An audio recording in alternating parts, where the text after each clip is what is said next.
teacher just got our Just her. We're just now. We're just interested. We're just people who really like Kendra's talk. Yeah. And Lindy Hop. Just got fangirls, really. Yeah, you're good. Yeah, cool. Oh, all right. Oh, for Kendra. Do you hate me? That's how it's like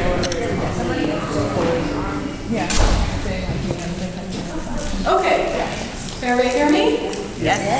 Okay, we'll go ahead and get started. I am Dr. Kendra Unrue, and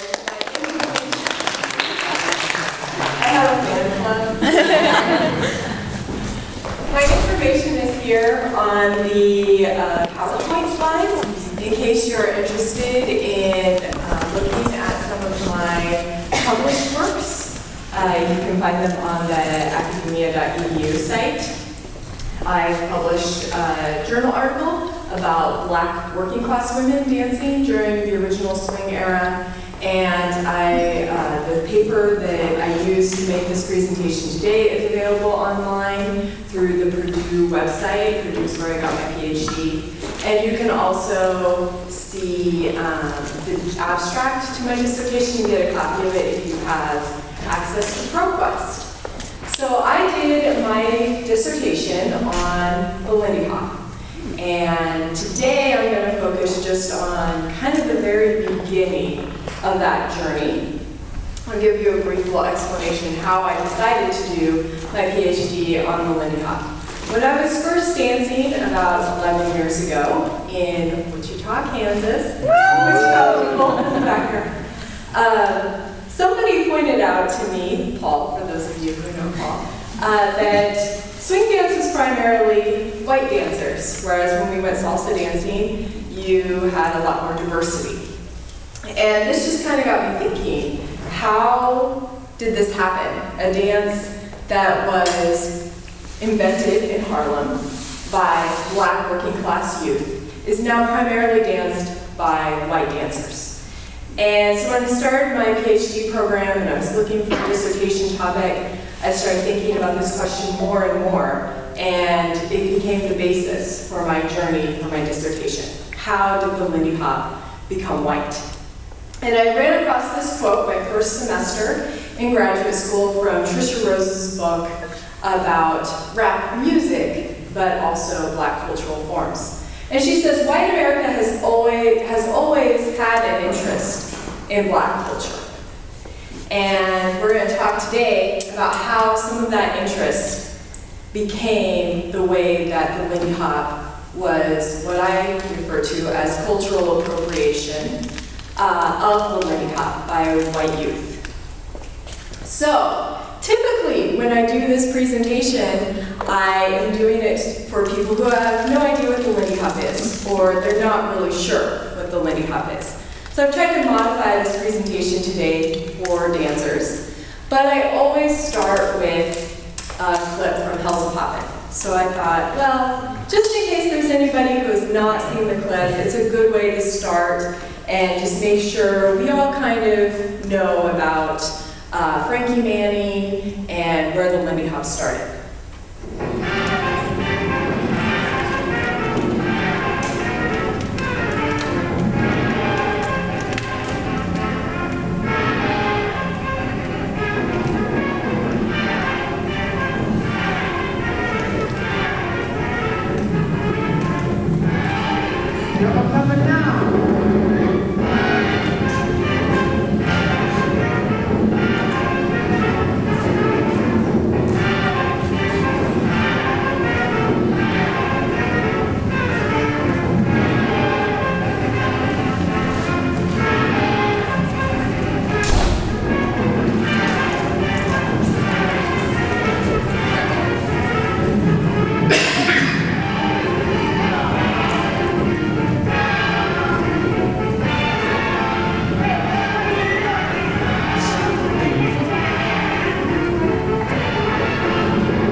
get your feedback on what you know about the naming of the Lindy Hop, because I think most of us have heard the story before. So does somebody want to just tell me kind of what you've heard about how the Lindy Hop got its name?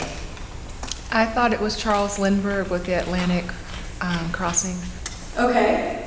Anybody want to add to that? So he was interviewed.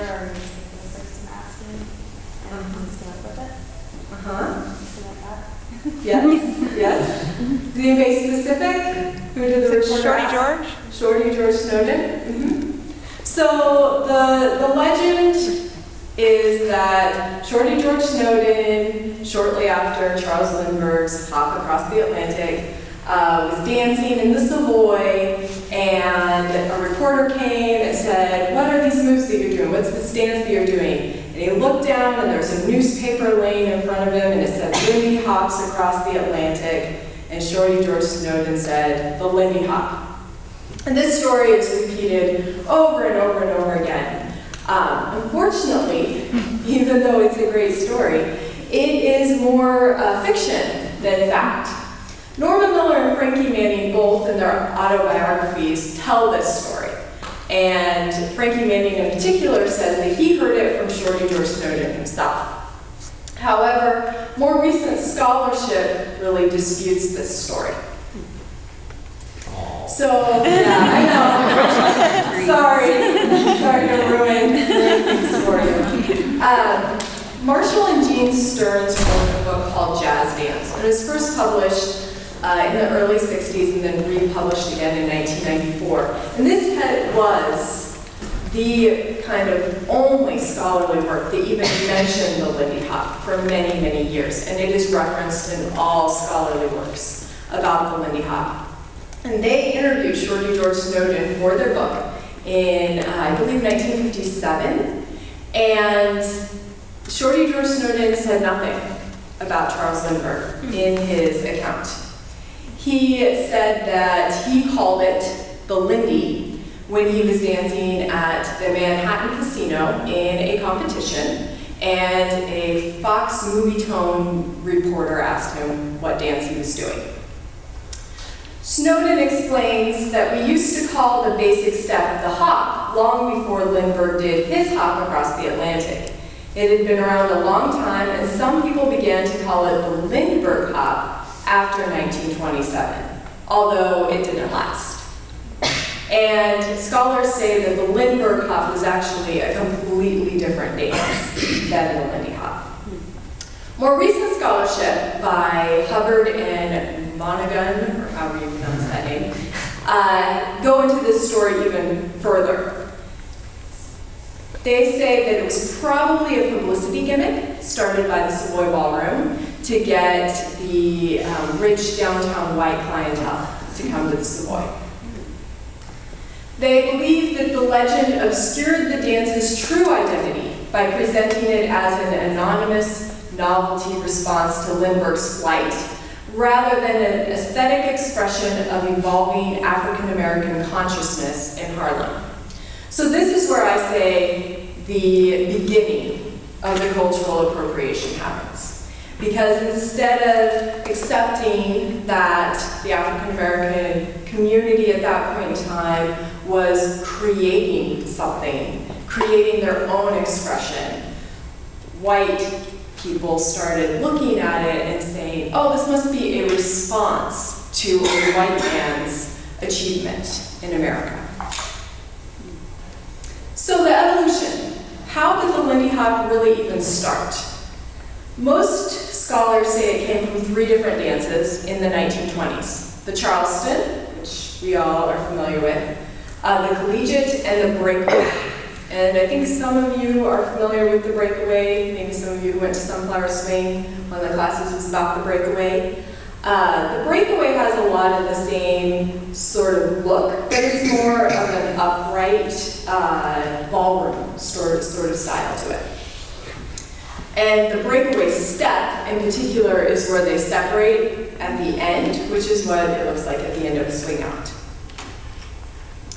As the vertical staccato impulses of ragtime and early jazz began to elongate into the elliptical, smoother sounds of swing, uptown social dancing also began to broaden. In the breakaway, dancers' feet circumscribed a small circle, but the Lindy soon locked along the floor pattern. So the music was changing at this time, and the dance responded to it. So what makes it an African American dance? If we're going to say that it eventually became a white dance, how did it start as an African American dance? Well, there are many characteristics that look like African dances, such as moving all parts of the body as opposed to just the arms and legs as in European styles of dancing. It's more centered to the earth rather than the sky. So when we think of pictures, well, even Frankie Manning talks about this in his autobiography, where he says he's almost vertical to the floor when he's doing a swing out. Improvisation, community involvement, and I believe this is things like jazz circles where people are standing around and cheering people on, and also competitive dancing, which again is kind of like the jazz circles. The Lindy Hop includes all of these elements. So, the white native Lindy Hop, what are the contributors to this? I argue that it's radio and music, the Depression, films and newsreels, print media, and World War II. And then at the end, I'll talk briefly about the swing revival of the late 1980s and the early 1990s, which most of you, I'm sure, remember, and how that contributed as well.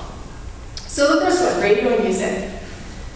Dance music programs were the most popular types of music by 1940. Most American households had radios at this time, and that was a primary form of entertainment before television, of course. Benny Goodman became known as the King of Swing because of his appearances on the radio program Let's Dance. Sponsors, of course, did not want to support black musicians, so radio stations had to start bringing in white musicians to play jazz music or swing music. And they brought in people like Paul Whiteman. Does anybody know who Paul Whiteman is? A little bit. Okay.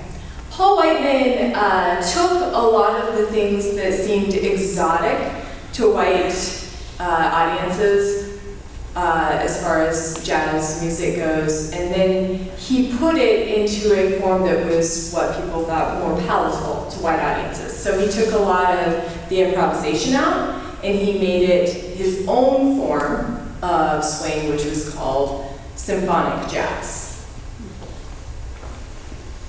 Okay, the Great Depression. Of course, we all know that money and the economy affects pretty much all aspects of our lives. So of course the Great Depression is going to affect popular dance forms, art, music, all those sort of things. The bleakness of the time led a lot of people to kind of stray away from wanting like the hot jazz to wanting more, what did I say here? Sweet bands. They wanted crooners, they wanted something that was a little more, a little sweet is the only word I can come up with at the moment. White youth especially were interested in black culture at this time. So this was kind of the first generation where they didn't really feel like they were able to live the American dream.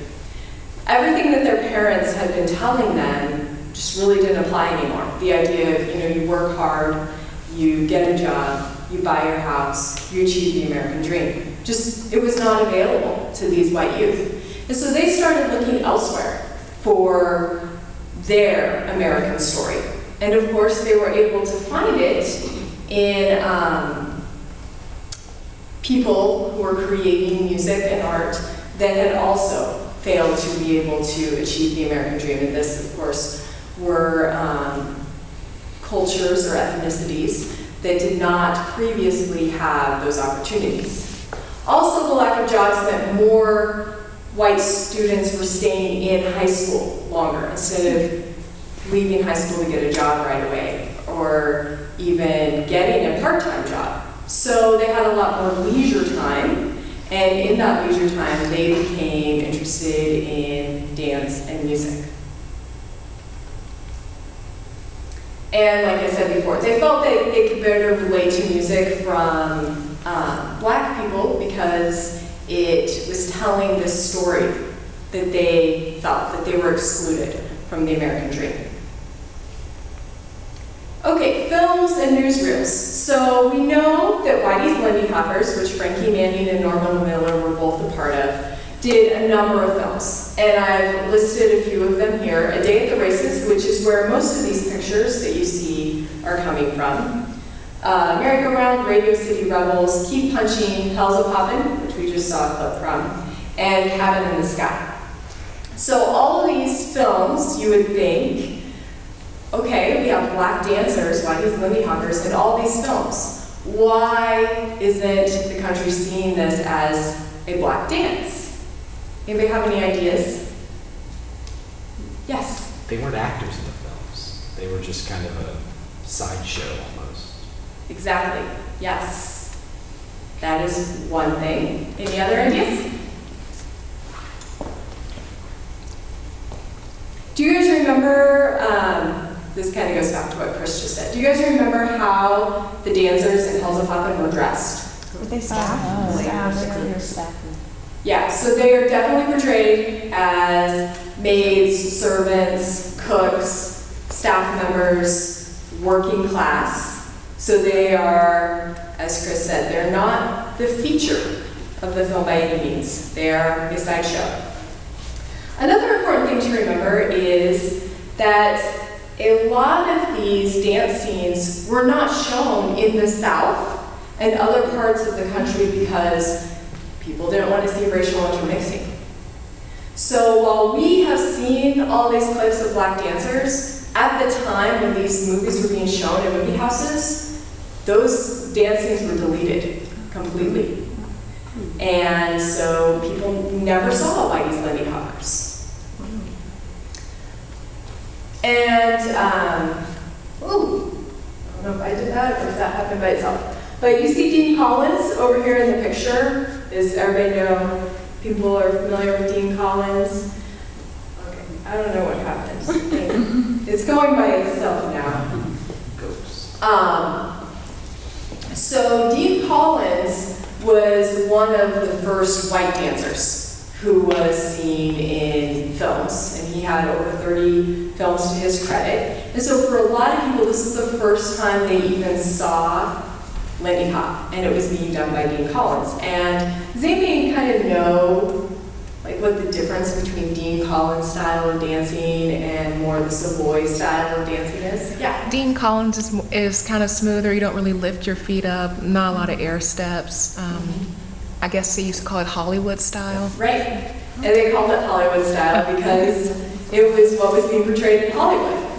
So of course, if people are seeing this over and over, that Dean Collins, and particularly his style of dancing, is what is real Lindy Hop. And a lot of scholars talk about this in black and white terms, that the Savoy style was the black dance, and that the Hollywood style was the white dance. Print media was another way that the Lindy Hop was told to the American public as being a white dance. So in December of 1936, Life magazine positioned the Lindy Hop as a black dance. They ran a couple different stories, one of them in December, and they described the dance as having a native gusto grace that no white couple can hope to duplicate.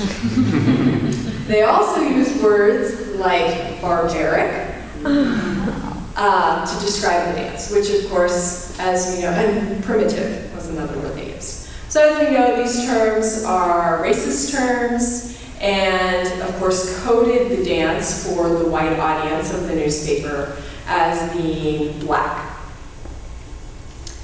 Then, in August 23rd of 1943, Life magazine ran a cover image of two white dancers, which you see here at the bottom. This is the picture, as doing the Lindy Hop. And I believe it's Kayleen Pop and Carton. I can't remember Carton's first name right now. They were the two white dancers, and at the time they were doing a Broadway show, which featured the Lindy Hop. The article was entitled, "The Lindy Hop, a true national folk dance has been born in the USA." So also, by naming it a national folk dance, it was coding it as white as well. There were photos of African American dancers, which you see one of them right here, Leon James and Will May Ricker. But all of these photos were at the very end of the article, and these were pictures of the very special air steps. And so by talking about the air steps as being out of the norm, the article was again positioning the norm as being the white dance. Okay, so World War II was also part of the spread, as well as the demise, unfortunately, of the Lindy Hop. So Carl Zabowski believes that swing dancing really came into its own when the United States entered the war. As GIs flocked to port cities and railroad hubs around the country on the way to service overseas, they sought parting moments of fun and companionship. Civilians were interested in taking up the dance because this was a time where they had more money because they had to ration things. And so they had a little more money to spend on leisure activities. It was also a way to kind of get out of your head and all the pressures of war. It was something fun that they could do to kind of forget about what was going on. And World War II also led to the demise, like I said, because a lot of the drafted. And so the big bands just didn't have all their musicians anymore, so they had to shrink, and which meant more crooners and soloists became popular. And Frankie Manning talks about the same sort of thing happening to Whitey's Lindy Hoppers when he was drafted for World War II. So a lot of these big dance troupes were losing all their leads. And when they came back to the United States, as Frankie Manning talks about, bebop was on the rise. So people were trying to dance Lindy Hop to bebop, but it just didn't really work. It ended up being very jerky and stiff. And so Lindy Hop just kind of started to fade away.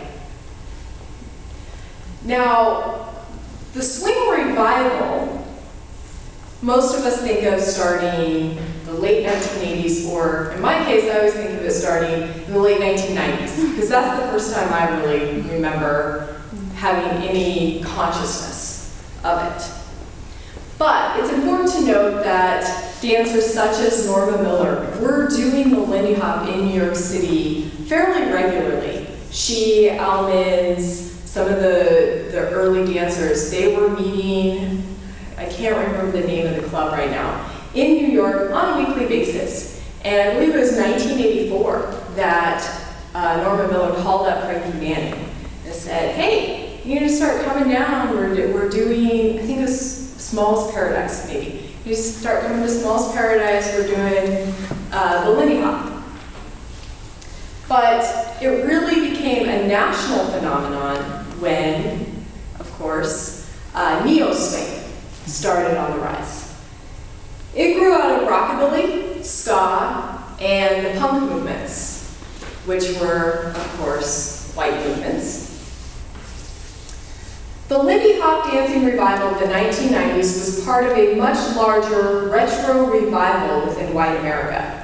The resurgence of mainstream white America's interest in the Rat Pack and Sinatra, the Cocktail Nation or swingers subculture of the 1940s and 1950s, and the cigar and martini atmosphere of indulgence, traditional gender roles, styles, and decadence. That's from a scholar named Black Hawk Hancock.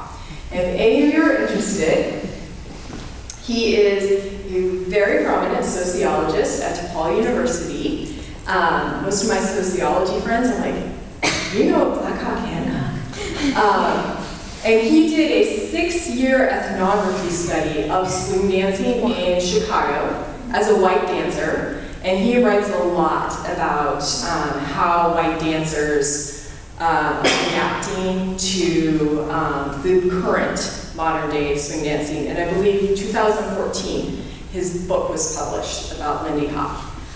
It's also interesting to look him up because he's also a male underwear model. So he's got the scholarly side and he's got the model side. So you might want to do that.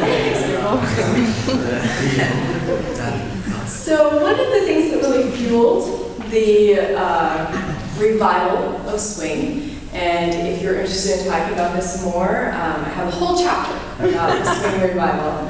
And I argue that it's because during this time period, there are a lot of factors going on in the country that really made people want to get back to a simpler time. And that's how a lot of people that have been interviewed talk about the swing revival. They just want to get back to a simpler time. And as you start to talk about this more and more, they really talk a lot about gender roles, which as a gender scholar, that was super fun for me to read all these interviews and start to look at this. But it also, for a lot of people, means looking back to a time where they don't have to really think about the racial history and the racial strife that surrounded the Lindy Hop. Because Gina Tapouni-Cabarré wrote a book called Jump for Joy. It's about black culture in the 1930s. And she argues that the Lindy Hop was the first step towards the civil rights movement. And without the cultural production of jazz music and the Lindy Hop and things like that, the civil rights movement would have never really happened. Because this was an important step where black people could claim their bodies as their own. They could say, I'm not just a laborer for white people. I have my own expression and I have my own agency over my body. And that was the first step towards the civil rights movement. So by erasing that from the consciousness of America, we're taking away the very, very important racial past of the Lindy Hop. So, the swing revival, who knows what this picture is? Gap commercial. Okay, good. Thank you. When I was writing my dissertation and I kept talking about the Gap commercial, I just saw this the other day as I was rereading my notes. Like committee members kept writing, what Gap commercial? So they apparently never bought khakis at Gap? Yeah, like, how do you not know the Gap khakis commercial? So, key players in the swing revival. You've got time. You've got 20 minutes. Okay. Key players in the swing revival really embraced popular representations of swing that weren't necessarily accurate. They were things like fashion. They were things like film noir novels, films, of course.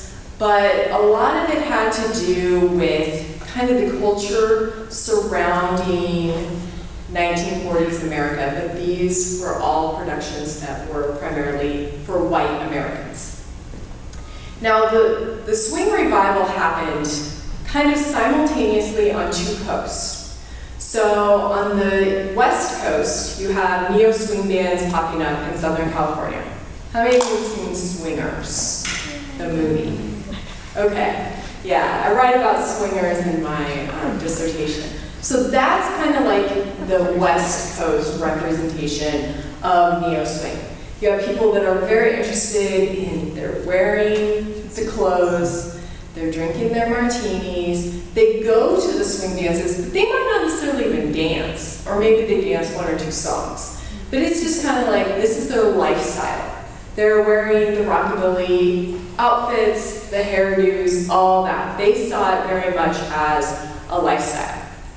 And what happened was a few dancers decided, after seeing some clips, because one of the things that contributed to the swing revival was the VCR. Now suddenly we can look at video clips we couldn't see before. Of course, now we can look at them on YouTube, but then it was, the first time some of these clips had ever been seen by dancers. And so these dancers went to New York City in search of Frankie Manning and were able to find him. And he kind of was surprised, but was willing to teach them what he knew about the Lindy Hop. Now, when that was happening on the West Coast, the East Coast, there was kind of a revival with Frankie Manning of the real kind of Savoy style swing. And as both of these movements grew, we have things like the Gag Khakis commercial. We have the Big Bad Voodoo Daddies in 1999 playing the Super Bowl. Suddenly it's everywhere. It's pop culture. It's not just this subculture. And the originators, quote unquote, of the swing revival, those people who really saw it as a lifestyle, started to really hate the dancers. Because they came, they were just wearing their jeans and t-shirts, they weren't dressed up, and they invaded their clubs, and they were just there to dance. And as some of us know, dancers don't often drink that much, so they were there, they weren't drinking, and it was like, who are these people? We don't want these people here. So the participants, the originators, felt like this was their American identity. It was being taken away from them. And they felt a real ownership. And trust me, if you read some of these interviews, they are very angry that this is being taken away from them. And they claim this was ours, this is our movement. They very much claim ownership of it.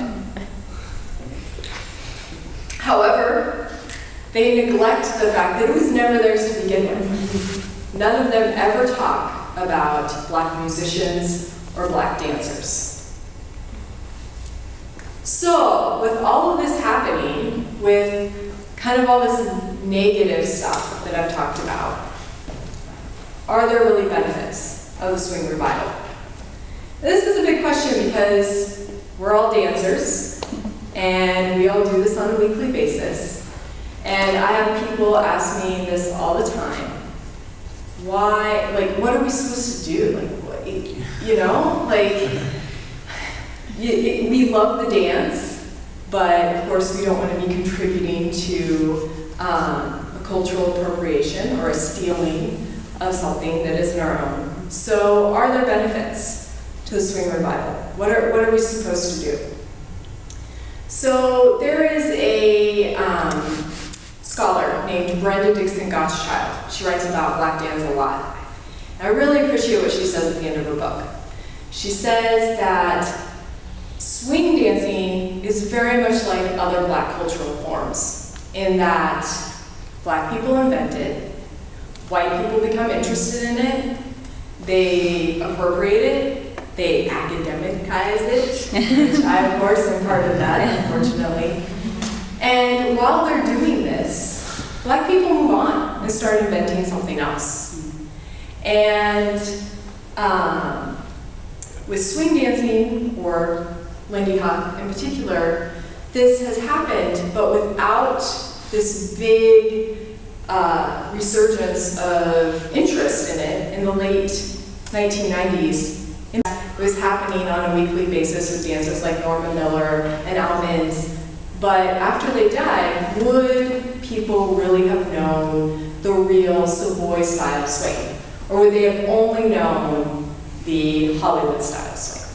So she says it's actually a good thing, because we were able to preserve this. We were able to have Frankie Manning teaching up until, nearly his death.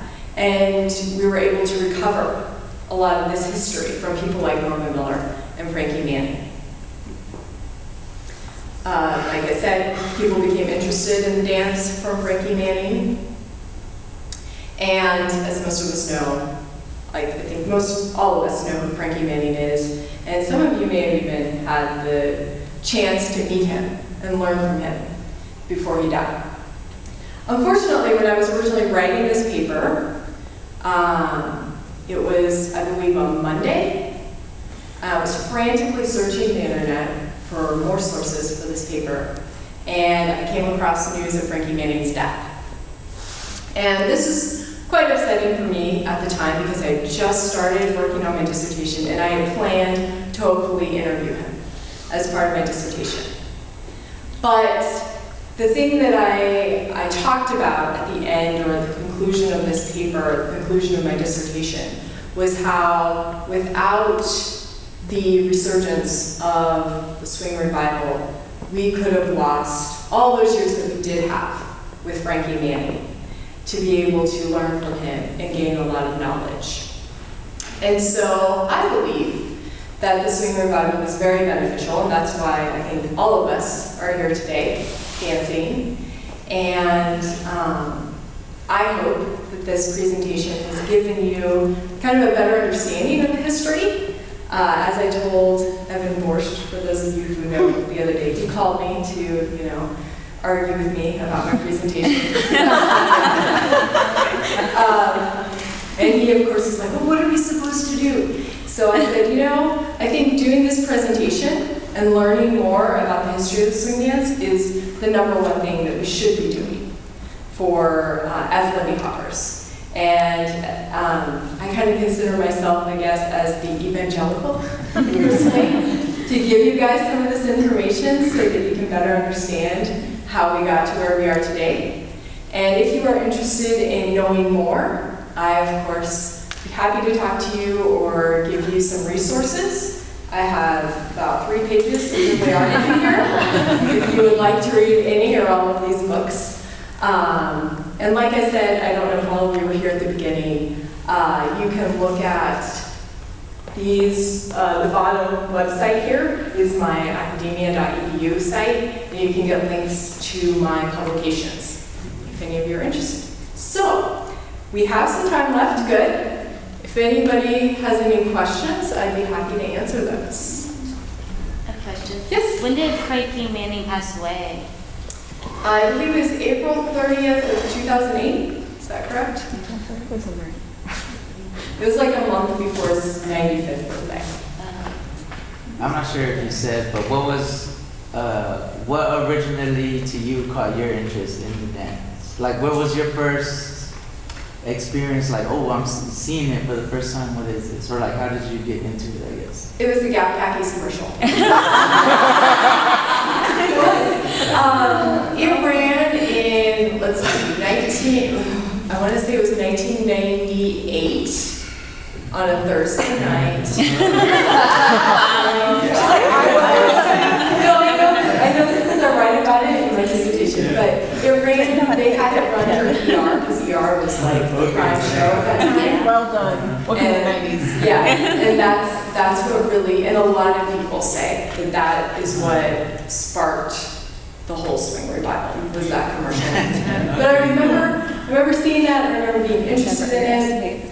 And my brother would be horrified if I told you this, but I coerced my brother into like trying some moves. And luckily I was not hurt. So I was always kind of interested in it, and then I have to give the credit to Leslie in the background there for trying to get me involved in swing for about 2 years. I was always too scared, and then I went to her wedding and saw people dancing, and that's when I started. Cool. All right, 2 questions. The first one, and when you were doing your research through the history of it, there was that period that you left out the 70s, and there was this thing called disco. Yeah. Did disco come from maybe wanting to get back to touch dancing like swing and the Lindy Hop was? That's my first question. I can't really speak to that because I do not know the history of disco or anything like that. I do know that during the 60s and 70s, we really did move away from partner dancing, and that was also one of the reasons why swing lost popularity, or the Lindy Hop particularly less popularity, because people were dancing on their own and didn't want that connection. And in the 90s, when the revival was kind of happening, people wanted to get back to that, partially because of the AIDS epidemic. And this was like a perfectly safe way to have some intimacy. My second question, Okay. more specifically to the location where it was born. The Renaissance in Harlem just lost its last stance to be revived and rebuilt. What happened? Was it lost during the time of the Resurgency, or there wasn't enough pull to get it back and built up? The Savoy went a long time ago, but Yeah. the Renaissance, it still had the facade up. And for quite some time, there was a small movement trying to build it back up and make it like the Mecca for this. What, did any failings, connections? Did they try to reach out to other little places? I can't speak to that and specifically. I can talk a little bit about the Savoy though. And this is something, if I do future presentations, I'd be happy to talk more about. The Savoy was shut down at one point because there was a lot of fear that Black women were giving GIs venereal diseases at the Savoy. And this gets back to our ideas about Black women, which I talk about a lot in one of my chapters. And after that, it was reopened, but everybody said it just never got going again after that. And so eventually it was shut down, and if any of you have been to Harlem, you know that it's not even there anymore. It's a whole city block, and there's just one little plaque there now. My interest in both of those questions, my parents were born in Harlem. They met at the Renaissance. Oh, wow. And when I started getting involved in this 3 years ago, my dad still survives. He lives right outside Long Island, where he raised us. I mentioned a lot of this. He talks about the days when they would go there when it was free. They got in early where it was free. And then later in the night, the professionals came, the Frankie Manning type, and they just cleared the whole dance floor. He said the dance floor was outside of the city block. And he lived there, but he met my mom there. And so I'm thankful to see this revived. Great. Thanks for sharing that. Yes. Do you think you could mention like where we get West Coast swing from and kind of how that split occurred and when that occurred?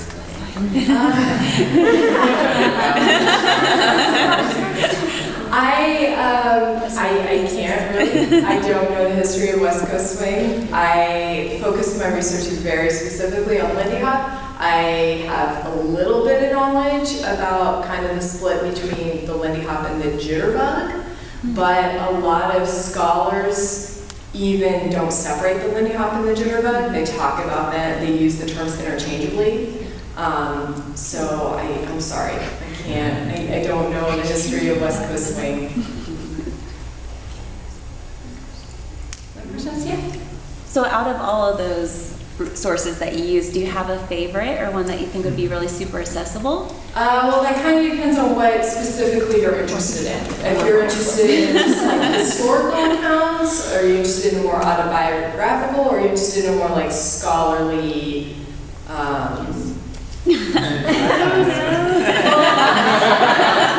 More info? Jazz Dance by Stearns and Stearns. Jazz Dance by Stearns and Stearns is probably a good place to start if you're just looking for some like a historical overview. I of course like Frankie Manning's autobiography, and that's told very like narratively, so it's an easy read. Okay. Norman Miller's autobiography too, Okay. which I think is called Stomping at the Savoy. Okay. Thank you. Other questions? Yes. How long did it take you to go through the whole process? Well, it took 3 years to write the dissertation. I started the research during my second year of, it was my second year of my PhD. So I kind of started a little bit. I was looking very specifically at the military and how it contributed to the Lindy Hop with GIs and how that, gender dynamics there and everything. And from there, it just kind of exploded. So about 4 to 5 years total. Did you have? Yes, Ursula, ask your question. Stop. I was wondering if any of your research talks about how to, or not how to, but like people, or ways people have tried to claim, not necessarily claim back, but to intermix the cultures, because we're talking so much about how whites, kind of pulled it, but it's like, I'm interested in like, okay, that's reality. How do we pull the blacks in? You know what I mean? Like in a sense of, because like, for example, like I have friends and stuff like, this is a cool dance. It's historical, it's YZ, free hip hop. And they're like, I don't know. Because, I mean, for me personally, I guess taking pedagogy classes is like having people see people like them do it. Yes. You know what I mean? So like how to pull that back, and bring that back in to be like, hey, come on in. Like, you can do this too, Right. Black Talk Hancock talks about that a lot in his research. And I haven't read his latest book, but he does talk a lot about how as white dancers we code the dance as we're just having fun, or black people can do it if they want. We're not excluding them without really doing the work, like making sure that black dancers are prominent and that people will see themselves in the dancers. Because we know from everything, education, all those things, the thing that is most important is that the students are able to see themselves in the teachers. And so I think that's probably one of the biggest things, to be able to see more black teachers nationally and internationally that are able to really spread the dance. That's what I would say, and Black Talk Hancock talks a little bit about that. I also think part of it is just awareness, like things like this, making people aware of the history, so that it's not just like, oh yeah, that's, a white dance. Do you think that, so Montreal Swing Out, we've seen the videos where they have the kind of dance off between the break dancers and the swing dancers. Do you think that's kind of an important step to bring them back in? The what?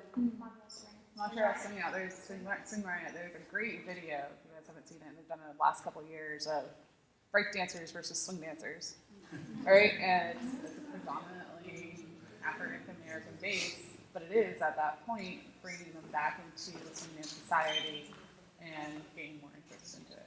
Yeah, I think that's a great thing. I mean, and this is something that I don't particularly look at, like that. I don't have a conclusion like that at the end of my dissertation. My dissertation is much more focused on gender dynamics and race dynamics than really solving this issue. So I'm sorry. But I think this is an important conversation that we should be talking about within our communities. Just as we've done with things like how are we going to combat like sexual assault in the dance community, I think we should also be having these sort of conversations as well. So that would be like my 2 cents, I guess. I think that's time. That is time. All right. Thank you.